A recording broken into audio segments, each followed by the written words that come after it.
many people who didn't believe in God before Nietzsche, but he wasn't saying that he didn't believe in God, rather that the concept of God was no longer needed. We have killed God, along with all ideas of him. No more sin or religion. We could do no wrong or right. The bounds of Christianity have released us and we are free.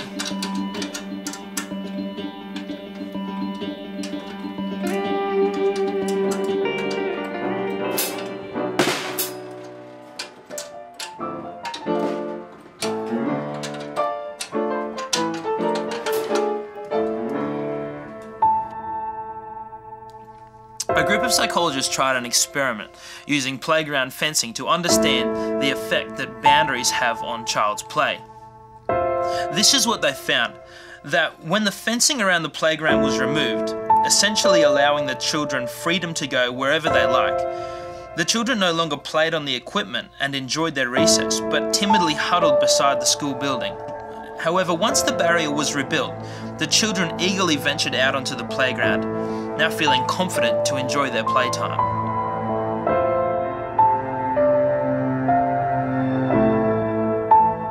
It's interesting that what appeared to be a restriction on the freedom of the children was actually the very thing that allowed them the assurance that they could play in safety.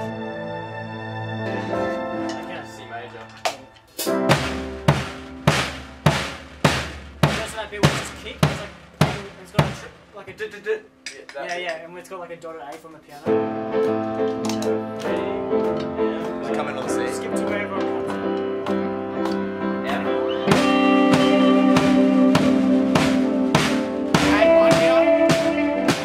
Historically, we have tried so hard to pull down the fence, to do away with God and find our freedom from Him. But it's interesting that these liberating ideas actually didn't do what we expected them to do. It's like we pulled the rug out from underneath our own feet. We wielded a sword that we couldn't bear and cut ourselves at the ankles, cut ourselves from the core of our being. Instead of liberating ourselves, we became lost. We were cast about, adrift.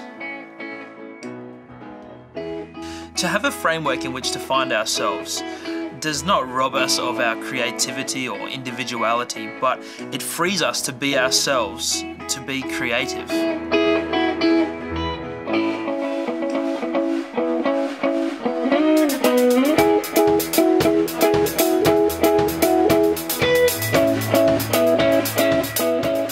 Compare it to music. If you put an instrument in the hands of someone who doesn't understand the rules of music, like harmony and the relation of notes, they will play aimlessly and produce chaos.